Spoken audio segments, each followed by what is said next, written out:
asalaamaaleykum mbokki Gueule Tapée Fass Colobane man seen maire Abdou Aziz Paye ma fas yéene woon tey ñëw def direct bi ak yéen ngir am ay waxtaan yu ma mën a seq ak yéen waaye ci njëlbeen maa ngi souhaité suñu mag ñi suñu rakk yi suñu mbokk chrétien yi carême jàmm te yàlla yóbbul ñu aussi ñu wari ci jàmm ak salaam te yàlla kat nañu doole ñu ba ñu mën leen taxawu bi ñu leen war a taxawu di dellu aussi di sant di gërëm suma mbokku jullit yi it nga xamante ne am nañu ci dugg ci wàllu woor ci bésu tey bi ñu far ko fas yéene ko continuer suba dugg ci koor gi yàlla may ñu bokk ñu def kooru jàmm ak salaam liñ ciy jaamu suñu borom bi yëpp suñu borom bi nangul ñu ko te muy gën nekk lu gën ci population yëpp yàlla wàccal ñu ci ay xewal ak ay barke yaa nga xamante ne dina law ci njaboot gi yëpp. maa ngi d'abord ensuite di leen jéggalu xëy na boobu ba léegi amaguñu occasion pour mën a gisee toog waxtaan daje ci mbir yi nga xamante ne moom la ñu war a jublu ndax bi ñu paree élection yi le 23 janvier ba tey ba ñu installé ñu le 12 février dañoo ñëw nekk ci kër gi di saytu di xool di seetaat lan la ñu war a mën a taxawee pour digaale yi ñu digaale woon ak population yi ñu mën ko def te muy doon li gën ci ñun ñii ñëpp. ndax man kat xëy na maire la waaye dama jàpp ne yéen doomu Gueule Tapée yéen doomu Fass yéen doomu Colobane yéene samay njaatige te dañoo war saa yu suñu xëyee nekk ci seen ay mbir ngir mën ko sotti waxtaan bi nag xëy na mooy bi njëkk waaye dama bëgg incha allahu rabbi mu nekk la nga xamante ne fu ñu toll dañ koy def ndax dama bëgg ci mairie bii ñu nekk mu nekk benn maison de verre ba nga xamante ne population yi lépp lu ñu war a xam dinañ ko xam lépp luy information aussi ñu mën ko jot en temps réel ndax mbir mi ñun ñii la nekk fii ci mairie bi mais ak yéen la ñu nekk ci biti bu ñu àndee bokk ndey bokk baay dinañu mën a liggéey bu rafet ndax kat affaire bi loolu rek moo ko mën a doxal. xëy na nag bëggoon naa bi ma jógee ci élection yi ba ñu installé ma ba pare ma dox jël sama tànk dugg ci kër gu nekk seet ku nekk waxtaan ak ku nekk saafunteeg ku nekk waaye xëy na yàlla dogalul woon loolu yàlla li mu dogaloon mooy bi ma ñëwee ma jéem a saytu xool li fi nekk xam nu mu toll xal nu ci mën a nekk ndax ndigaale yi ñu digaale woon ak population yi ci élection yi loolu moo koy waral.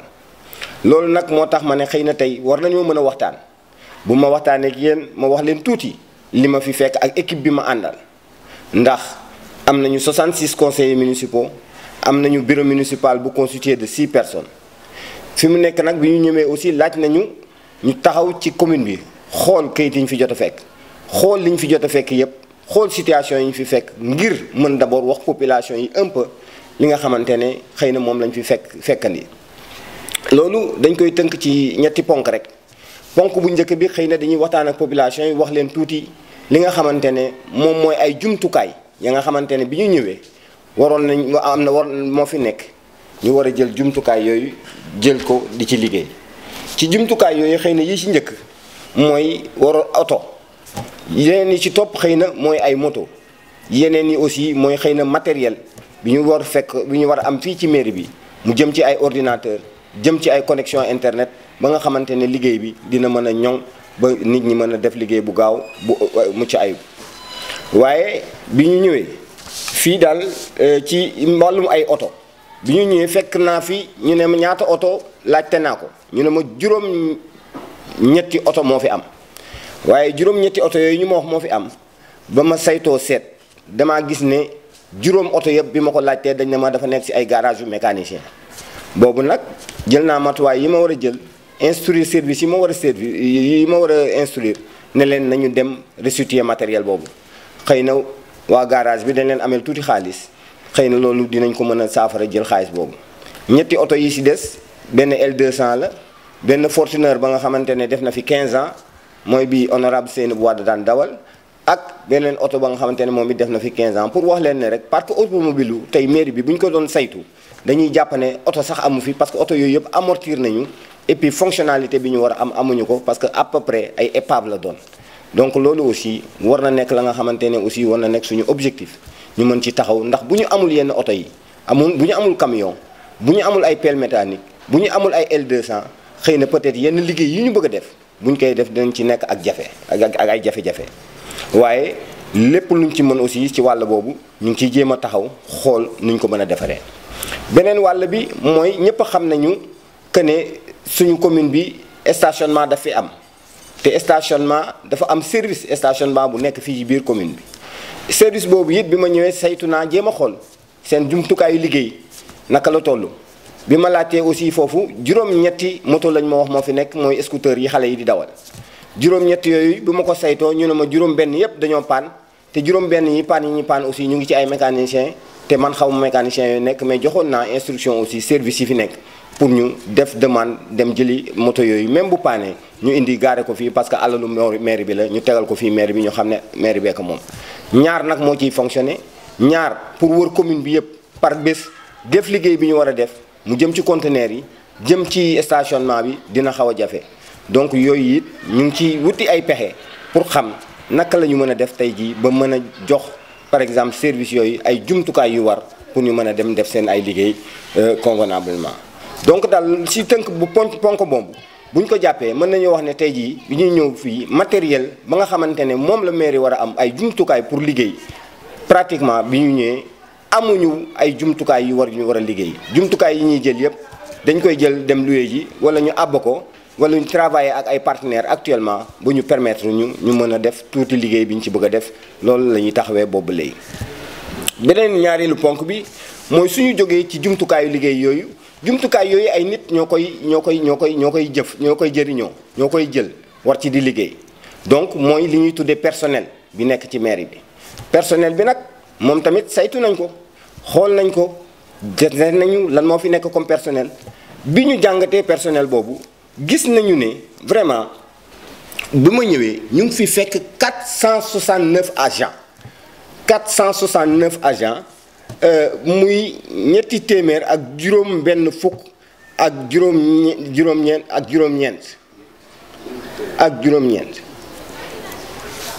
donc muy 469 agents alors 469 agents yooyu ñoom ñëpp ci mairie bi la ñuy liggéey waaye ci biir 469 agents yooyu dafa am 148 agents ya nga xamante ne ñoom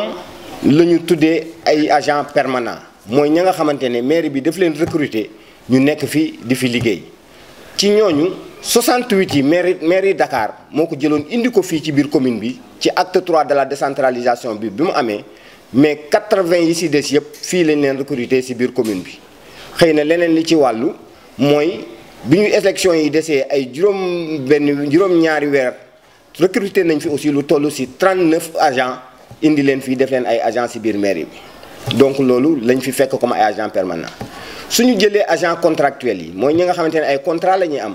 duñu ay agents yu ñu jël fii dañuy gis ne am na 321 agents ya nga xamante ne ay agents contractuels lañu. donc loolu moo fi nekk ci volume mu nit ci biir commune Gueule Tapée Fass Colobane bi donc la ñu jàpp ne tey jii ñun bi ñuy egsi fii ak équipe bi ñu àndal 469 nit la ñu fekk fii ñuy liggéey ci biir commune bi c'est-à-dire weer wu jot ñu war a ñëw fii ci commune bi jël fi seen àq ñu fay leen ko ñu dem. bi ñuy ñëw it amoon na ay tolof-tolof parce que agent yooyu xëy na contractuel yooyu fekk nañ fi ay benn wala ñaari weer yu ñu leen fayul mais yàlla suturaal nañu quand même. ba bi ñu toogeek léegi xëy na matagul ñaari weer waaye yàlla suturaal nañu ba salaire yooyu ñu waroon fay nañ ko ba salaire u mars yi salaire u février yi it fay nañ ko donc ñu ngi fekk fi mu nekk nii di jublu ci salaire u mars yi. waaye loolu foofu tamit il faut ñu am taxaw fa am seetlu ndax nombre boobu bëri na parce que boo déggee nombre boobu da nga xam normalement sa xel war na jàpp ne ñi ñaata lañ leen di fay ndax mairie bi mën na leen fay ndax mairie bi am na lu mu leen fayee. donc yooyu aussi il fallait ñu gëstu ko xool situation bi ba xam un peu léegam mu ngi joxe lu mu war a joxe waaye bi ñu saytoo loolu xool nañ ne déjà pour agent permanent yi rek li ci leen di fay ëpp na plus de 30 millions par mois bu dee agent contractuel yi ñu fi fekk ëpp na lu toll ci 16 millions donc boo ko dajalee rek dafay nekk lu tolloog à peu près 50 millions ya nga xamante ne mooy salaire bu ñu war a génne fii weer wu jot di ko jox ñi nga xamante ne moom laa fi fekk ñuy liggéey donc loolu mooy situation bi ma fi fekk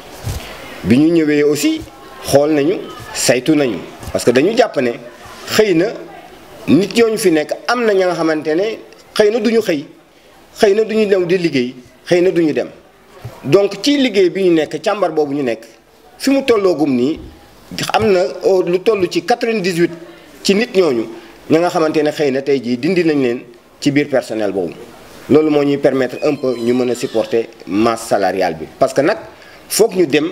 ci li tubaab di wax audit physique ci biir personnel boobu ñu xam kan mooy kan lan lay def fan lay liggéeyee fan la nekk parce que loolu aussi dafa nekk suñu cër ñu war leen ko wax ngeen war ko xam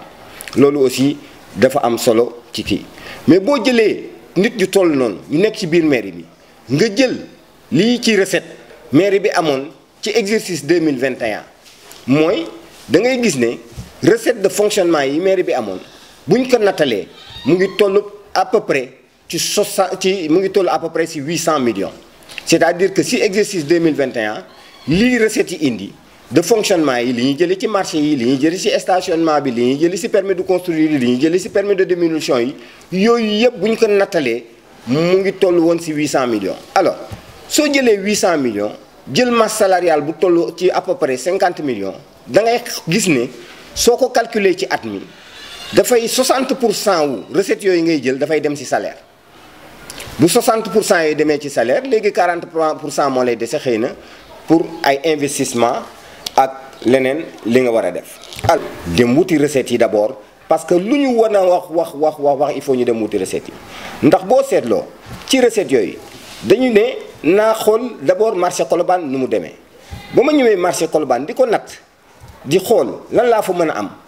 ci jamono ji ñu toll rek ci ñaari nu mu tudd weer ak genn wàll bi ñu fi defagum seetlu naa ne man bi ma ñëwee damaa fekk ne fii ay 1279 cantines lañ daan fayeeku ci biir marché boobu 1279 lañuy fayeeku maa ngi profité aussi ci occasion bi di sant di gërëm ay xale yi ma doon àndal ci élection yi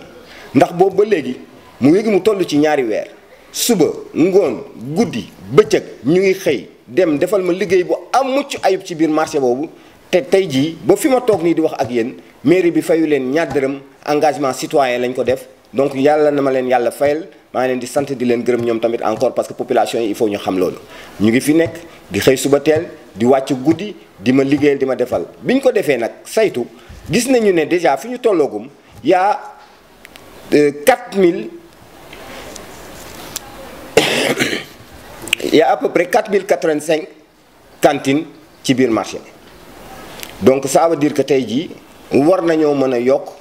liñ fi fekkoon muy recette ci jëm jóge ci cantines yooyu di ñëw fii ci biir commune bi ndaxte sax ci seetlu bu njëkk bi ñu njëkk am rek bi ñuy ñëw ci entre le 1er janvier et le 11 février li ma fi fekkoon muy ay recettes yu ñu jël entre le 15 et le 3 mars man doublé na équipe bi ma àndal doublé nañ ko ça veut dire que donc capacité contributive bi mu ngi foofu mais nag il faut ñun ñëpp ñu ànd ci dem ci nekk bokk ndey bokk baay pour mën a def li ñu bëgg a def loolu moo tax may bëggu ñuy am genre waxtaan yi nag defuñu ko pour ŋaññi kenn defuñu ko aussi pour naxaral kenn defuñu ko aussi pour popularité wala dara mais dañu jàpp ne lii réédition des comptes ci lii lay njëkk a commencé bu ñu buggee lépp lu ñuy def mu leer bugg population bi aussi impliqué wu ci liggéey bi ñuy liggéey parce que dañ cee am wàll il faut ñuy toog di waxtaan ak population bi te lii xëy na peut-être que mooy numéro bu njëkk bi ñuy def nag tey jii nag pour waxtaan ak yéen. dama bugg ngeen jàpp ne li fi nekk ci liggéey bëri na dama bugg ko aussi ngeen xam ne ñaxtu yi li ngeen bëgg yépp ñu ngi koy jot ñu ngi koy dégg muy ci page Facebook yi ngeen nekk muy ci page WhatsApp yi ngeen nekk. lépp loo leen nekk parce que dama jël ay équipe def leen ci loolu pour mën a xam nit ñi fu ñu nekk li ci gën a doy waar fi mu ne nii suñu commune bi boo leen ko seetloo bu ñu jógee ci marché yi te marché yi aussi maa ngi profité wu ci occasion bi di sant di gërëm commerçant yi nekk ci marché Colobane parce que seen taxawaay fi mu nekk nii maa ngi koy gis vraiment ak engouement bi ñu àndal ak fay mais na nit ñi dalal seen xel incha allahu rabbi xam naa ci fan yu néew dinañu ñëw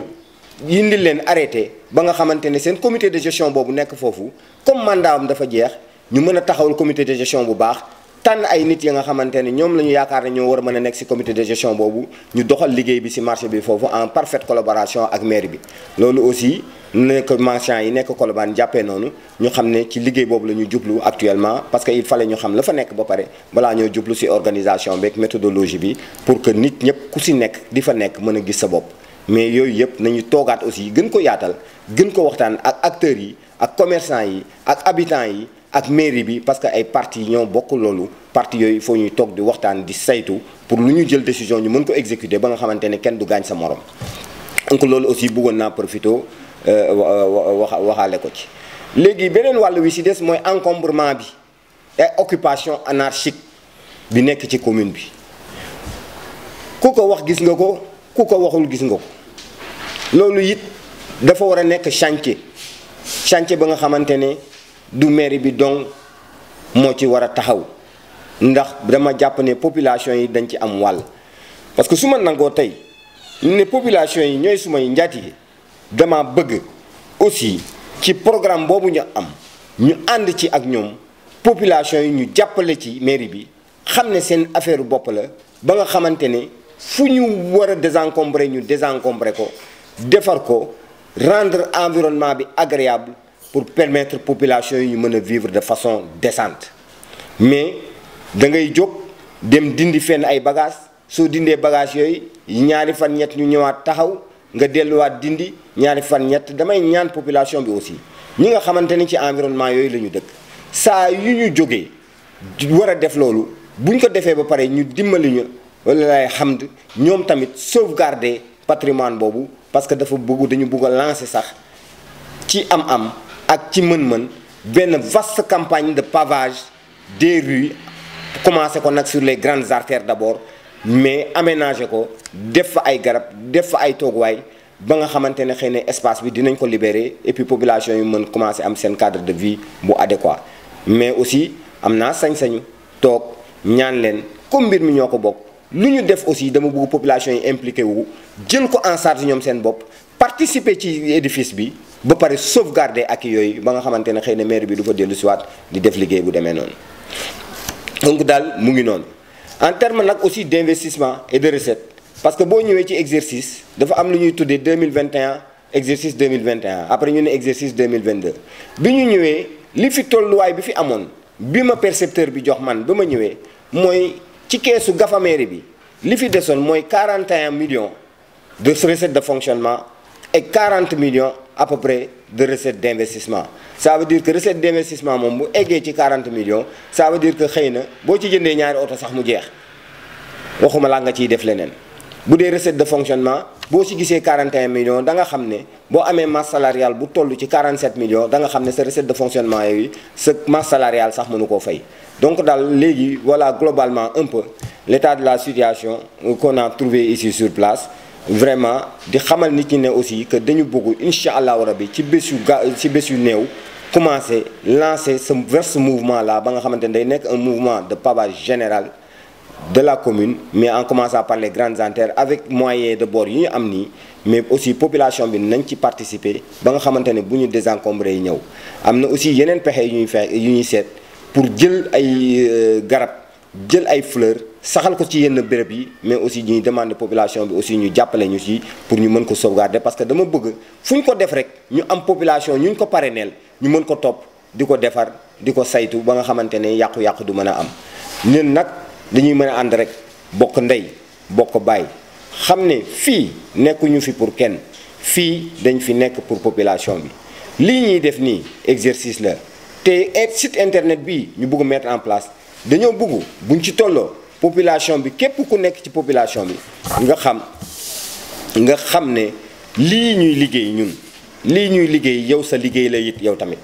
taxawaay biñ ci war a am da nga ci war a am taxawaay bu toll noonu farlu biñ ci am da nga war a am farlu bu toll noonu lépp lu waay di soxla ci mairie bi fii en terme de procédure en terme d'immatriculation état civil lépp dinañ ko def ci site bi ba nga xamante ne képp ka nga xamante ne da nga soxla et mettre même en place benn service ba nga xamante ne bu nit wootee soxla këyit ci mairie bi bu laajtee danañ ko wax fu mu war a aw ak lu mu war a def ak lu mu war a indi ba bu ñëwee du fi yàgg mën a am ay këyitam dem ci jàmm ak salaam. donc daal mbokk yi maa ngi leen di dellu di leen jox seen wàccuwaay di leen sant di leen gërëm encore une fois de plus di leen jéggalu ndax day buggeewu ma ko woon nii li ma doon gënal mooy ma dox sama tànk dugg ci kër gu ne saafonteeg nit ñi waxtaan ak nit ñi xam nit ñi lu ñu bëgg ak lu ñu bëggul loolu mooy suma objectif. du ñàkk nag biñ koy def dañu waxoon ne aussi dañuy permettre toujours population bi ku ci am ay question nga poser question yi ñu xool luñ ci mën a tontu ñu tontu ji. am na ci population yi ku laajte fii tuuti léegi di xam naka la ñu mën a fexe ñun ba booster recettes yi xam nga ay recettes moom pour nga booster ko bëri na ay pexe yi mën na nekk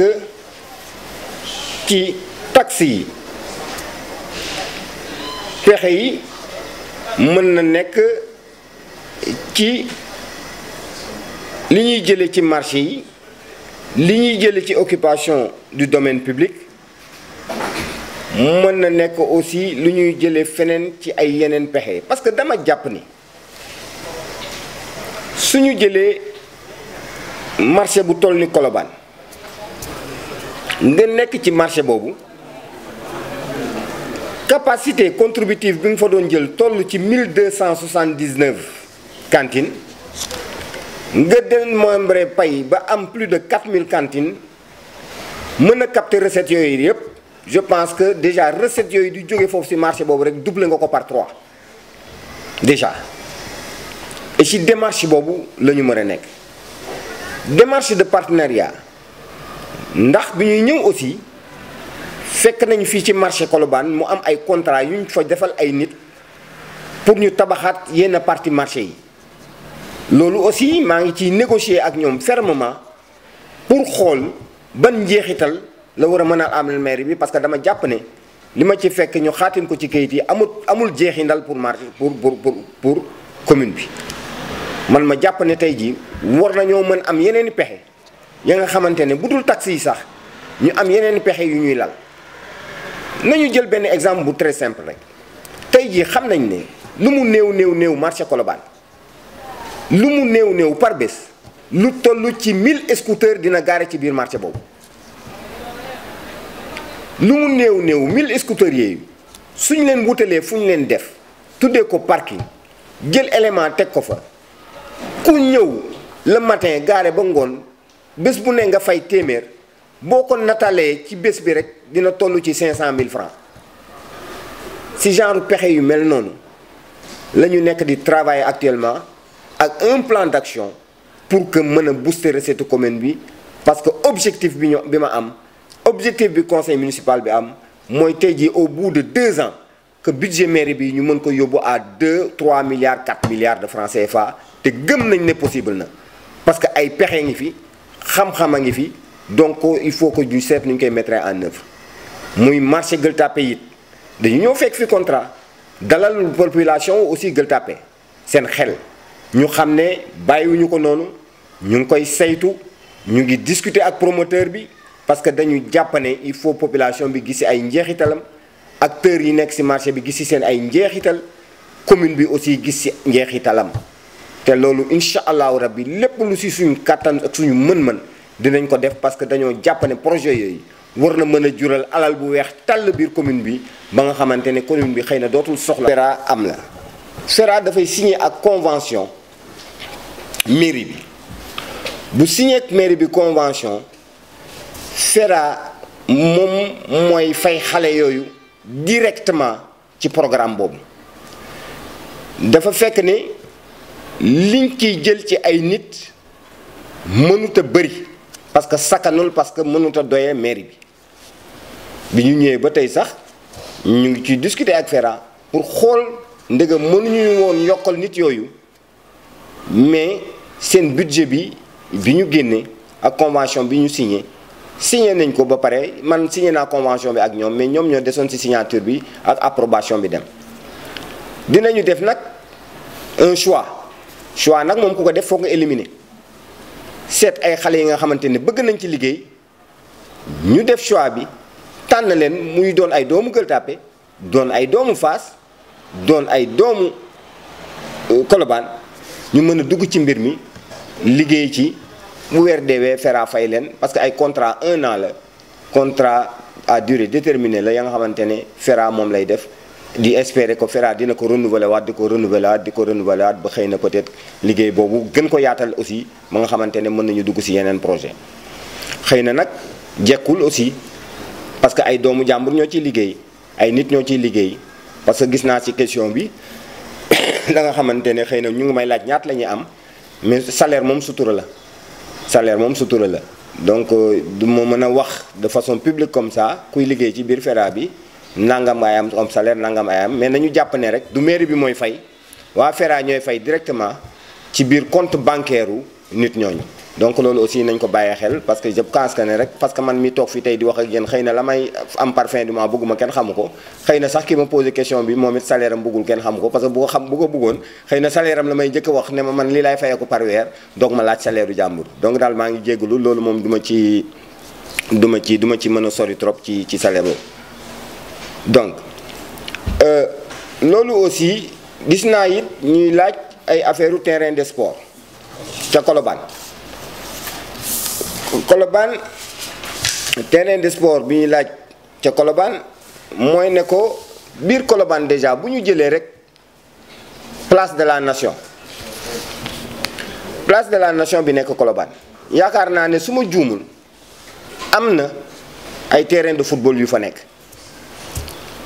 muy doon benn terrain de football boobu déjà je crois que war nañu mën a xool nuñ ko mën a defaraatee parce que nag ñu bëgg ko ñu bañ ko place de la nation ci biir commune Gueule Tapée Fass Colobane la bokk xëy na am na yu fi jotoon a jaar ba ñu jël place de la nation boobu loger ko ci ministère waaye bi ñu ñëwee ba tey ñu ngi ciy teg ay jéego di xool nu ñu mën a récupérer suñu place de la nation boobu parce que dafa war a mën a am njeexital pour permettre aussi xale yi ñu mën a am fu ñu mën a footballer foofu mën fa def seen activité sportive mais aussi pour que suñu artisans yi suñu femmes yi nekk fii di mën a organiser foofu ay foire parce que ñoom ñoo ko moom pour mën a vulgariser seen ay produits yi nga xamante ne moom la ñuy jaay donc loolu boobu ba tey ñu ngi ciy tox ay tànk di si jox ay jéego pour xool nu ñu mën a récupérer suñu place boobu. leneen li mooy am na ay école xëy na tey ji koy Kennedy bokkul si sama domaine de compétence mais yaakaar naa Kennedy it ñàkkul terrain de football loolu aussi dinañu xool dans le cadre des conventions naka la ñu war a mën a def ba nga xamante ne dinañu mën a permettre nit ñi ñu mën fa dem di def seen sport convenablement mais du yem rek Colobane parce que de la fosse aussi ñu ngi discuter ak ñoom pour xool naka la ñu mën a ñoŋalee terrain football yi fa nekk yépp ba nga xamante ne ñoom bu ñu utiliser pour journée bi après ñu mën ko jox population yi nag mais nag nañuy waxante dëgg parce que tey jii population yi xam nañ ci lu wér que ne bu ñu buggee football yi dañuy dem tey di fay ay 70 000 di fay ay 50 000 pour 1 heure de temps ou pour 35 minutes ba tax na it loolu ñuy xeex noonu di ko xëccu suñu demoon tey jii ba jël ko ba war ko mën a utiliser il faut que aussi mu am une participation citoyenne ba nga xamante ne xëy na du diis mais ñu mën ko ci def parce que au moins ñu mën a sauvegarder patrimoine boobu mën di ko toppatoo mën di fa def liggéey yi ñu fa war a def loolu aussi il faudrait que ñu waxtaan ci population yi xam ne aussi dañu am wàll aussi pour jàpp ci loolu pour mën ñu dimbali mu mën a gën a jëm kanam donc loolu mooy beneen wàll bi am na ku may laaj ndegam partenariat ak UNFPA mu ngi continuer ba léegi waaw partenariat bi mu ngi continuer ba léegi parce que démb ci suba rek le résident ñëw na fi et ci panel la ñu nekkoon ak ñoom ba 14h laa fa jóge démb pour ñu xool projet yi nga xamante ne moo nekk en cours naka lañ ko mën a finaliser d'ailleurs lancé nañu sax ñoom parce que partenariat bi il faut aussi ñuy expliquer nit ñi ni muy demee le projet de construction bu marché Soumbédioune ba lancé nañu appel d'offre bi pour étude de faisabilité bi ak plan d'aménagement bi ba fi mu nekk nii nit ñaa ngi répondre ci appel d'offre boobu mais xëy na commission bi ñu am ñoom ñu bokk ci ñëw di ko assister dajeeguñu pour mën a tijji pli yi pour def choix yi mais incha allahu rabbi par exemple ci programme boobu lim ñu waxtaan ak ñoom d'accord ak ñoom mooy ne ko au plus tard le 30 novembre 2022 le problème mu marché Soumbédioune dañ ko war a régler de façon définitive parce que loolu laa d'accord ak ñoom bi ma toogee waxtaan ak ñoom ak suma conseillers yi ñi ma àndal fii donc loolu aussi ñu xam ko ci mu nekk ci. am na it kuy laaj kañ la ñuy tijji centre de santé bi nekk fii bu Fass bi centre de santé bu nekk Fass bi tamit waxtaan naa ci ak ñoom mais bi ñu waxtaanee dañ ma xamal ne d'abord bi centre de santé bi di pare boobu dafa fekk ne ñu ngi jub ci ay élections ñoom bu ñuy jub ci ay élections duñu bëgg a inaugurer duñu bëgg a def dara parce que dañ ne ma bu ñoo seetloo parce que bu ñu ko inaugurer ñu ne dañuy jàppale le maire sortant bi ñu paree aussi ma ñëw ba installé wu ñu xool ko ñu toog waxtaan ñu ne ñoom afa am matériel bu war a ñëw fii buñ ci war a dolli te matériel boobu comme exeegul nañ ñu naa leen may tuuti ba matériel bi ñëw mairie bi réceptionné matériel bi fii ñu mën a def une réception officielle placer matériel bi pour mën a ubbi centre de santé bi et je crois que ak ay collaborateurs yu fi nekk yi nga xamante ne xëy na sax liggéey nañ ci ak le secrétaire général de la municipalité ndox mi indi woon nañ ko ba def branchement bi parce que amul woon ndox électricité bi aussi tey jii fi ma toll mënuma wax ndegam egsi na wala egsiwul mais joxoon naa secrétaire général bi des instructions pour que ñu mën a def kii wu électricité bi ba électricité bi ñëw parce que dama jàpp ne il faut rapidement que ñu ma jéem a xool ak ñoom nu ñu mën a tijjee centre de santé bi même bu matériel boobu egsiwul pour ñu mën a commencer fonctionner normalement donc là la aussi lu am solo la lu ñu war a mën a waxal population yi aussi ñu xamee ko noonu. Ensuite am na kuy laaj lu ñu tuddee boulevard Gueule Tapée Fass ñu ne li fa xew xam nañ ne jaaduwul ma wax ko ma ñàkk ko wax lii nekk ci marché bi foofu jaaduwul démb ci guddi rek laa fa jóge minuit démb ci guddi foofu la ma fekk parce que dama doon am lu ma doon dem saytuwaat di ko xool waxuma sax li nit ñi di nekk foofu rek di jaay mais bu ñu jaayee ba pare guddi gi c'est-à-dire que foofu ay magasin public la ko yeneen commerçant yi nekk ay Médina ak ci biir commune bi def ñëw jël seen ay bagages juugal ñu ko foofu ba pare dem seen yoon. leneen li ci gën a doy waar mooy da ngay gis ne marché bi mercredi la war a am bu tey marché Grand Yoff bi jeexee ci guddi gi commerçant yi nekk Grand Yoff dajale seen ay bagages ñëw këppal ma ko fii sama tali bi këpp ko ci kaw canal bi di xaar àllarba jot pour ñu mën a jaay bu àllarba jotee ñu bàyyiwaat ko fa ba alxames si guddi ñu doog ko jël doog ko yóbbuwaat Grand Yoff pour jaaf seen marché samedi loolu dafay dakk loolu dafay dakk dañ koy dindi ba mu set et am na ci équipe bi ma àndal benn xale ba nga xamante ne environnementaliste la aménagiste la depuis 1 mois mu ngi travailler sur un projet d'aménagement du canal là ba nga xamante ne su paree aménagement boobu on va aller chercher les financements pour aménager complètement le canal ba pare rendre cadre de vie bi waxuma ne naam marché mercredi dootu fa am parce que population yi aussi boo waxtaanee ak ñoom ñu xamal na leen ne marché mercredi bi daf leen amal njeexital mais bu ñu nee marché àllarba la yem àllarba lay commencé àllarba la yem bu talaata si guddi ñëwee nit yi ñëw teg seen ay bagages ak ay tentes yu bees tàq ak ay tentes yu harmonisé amul ku nekk ñëw daaj sa bant teg ko foofu loolu yëpp xale boobu ngi ciy liggéey bu paree ba ñu évaluer coût bi on va le mettre en œuvre mais dans les plus brefs délais wax naa leen ko démb ñi ma fa jot a fekk dans les plus brefs délais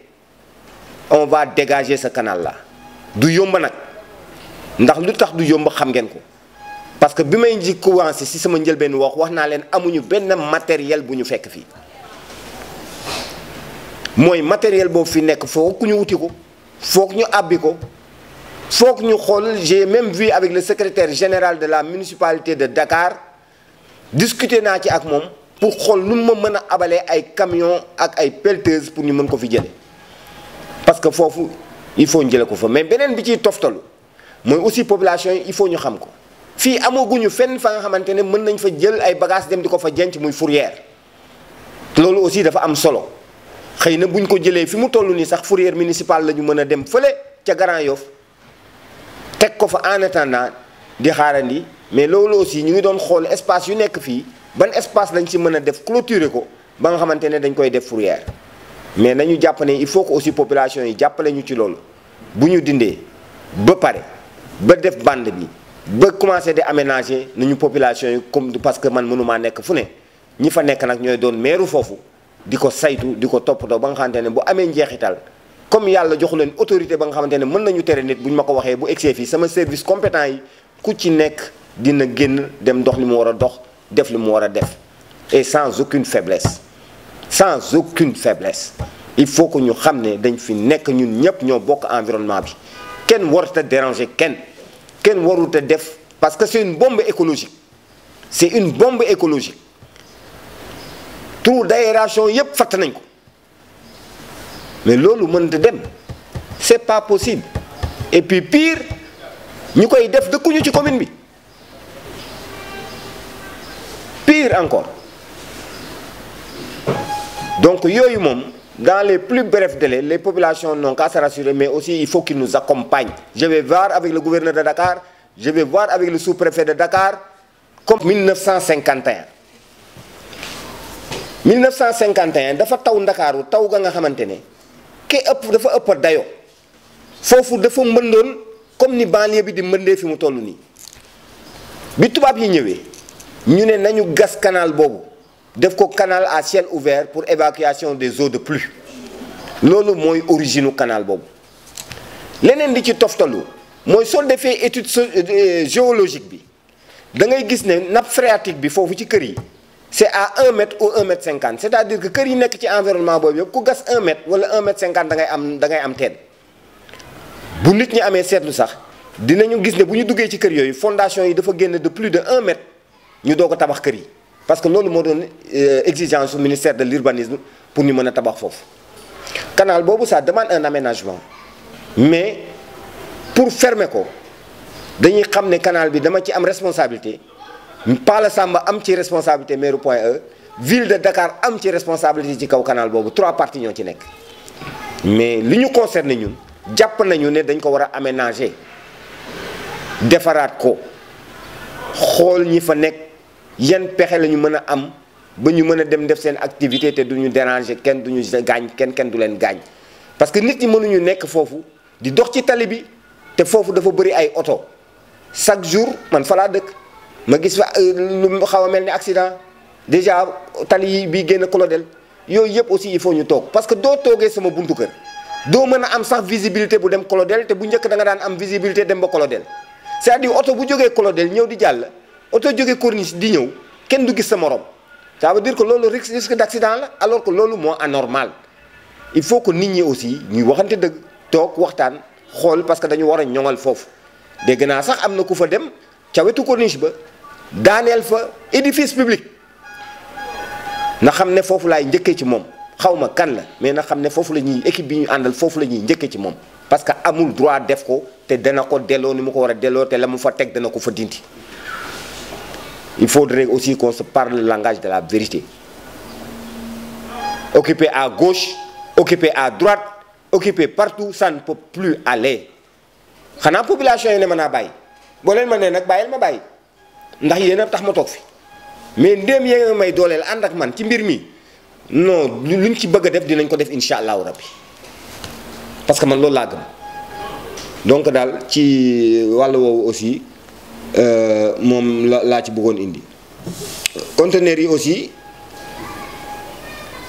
dinañu xam naa ndaw si moom ngóor si di ma laaj état généraux des marchés wax naa leen ko nee naa leen dans bientôt quelques jours déjà le comité de gestion comme mandat am dafa jeex vous allez préparez-vous à aller à des élections dans les plus brefs délais pour mettre un comité de gestion mais comité de gestion bu bees bi nag dama bëgg aussi ñu xam ne mairie bi daf ci am représentant parce que pour éviter problème yi fii am féewatloo yi xuloo yi ak xeex yi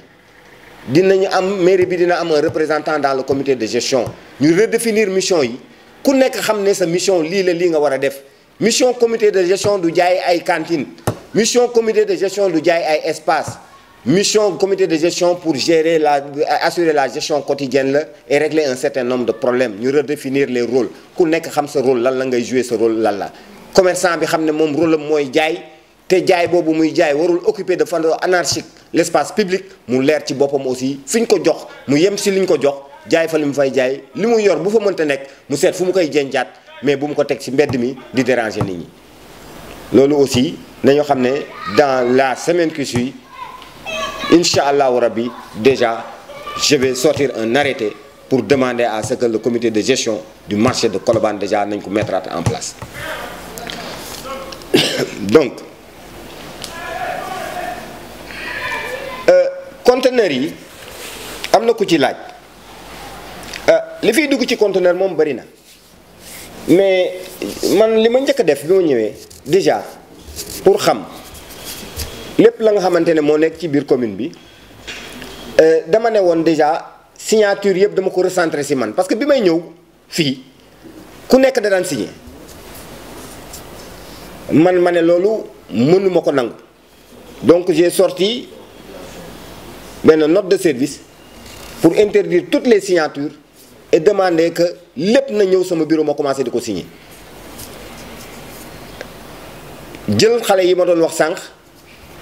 ñu nekk ay xale yu ma sant te gërëma ñuy dox guddi ak ngoon bëccëg ak suba yor seen ay portable di ma fottal conteneurs yi nekk ci commune bi ak seen ay moto bopp joxuma leen essence fayuma leen salaire defuma leen dara mu nekk seen participation citoyenne ba nit ñëw ne ma yàlla nañ yàlla dolli sutura ndax li ñu encaissé ci conteneur fii bi ma fi nekkee ba tey mosuñu koo encaissé ci conteneur ma ne ko donc yàlla nañ yàlla suturaal mais lépp lu jëm ci yooyu ñu ngi ciy teg ay pexe ba nga xamante ne xëy na dara du fi rëcc te tamit kenn mënu fi nekk garer sa conteneur de façon éternelle parce que da nga war a ñëw wàcc li ngay wàcce nga dem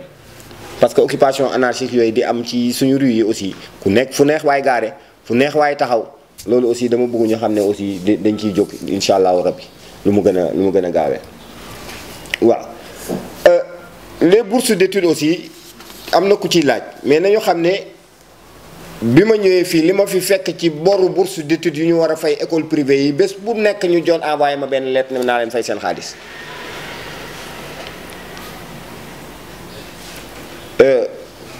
maa ngi doon def li ñu tuddee ñun suñu jargon métier circularisation c'est-à-dire que dem ci école bu nekk saytu bind la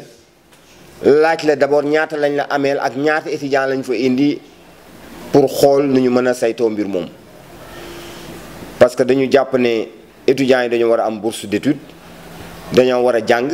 mais aussi nañ ko def dans le cadre du budget parce que lu ñu prévoirul ci budget bi mënuma koo def parce que dama ñëw fekk ñu defar budget ba pare lenn li ma mën a def mooy li tubaab di tuddee correctif budgétaire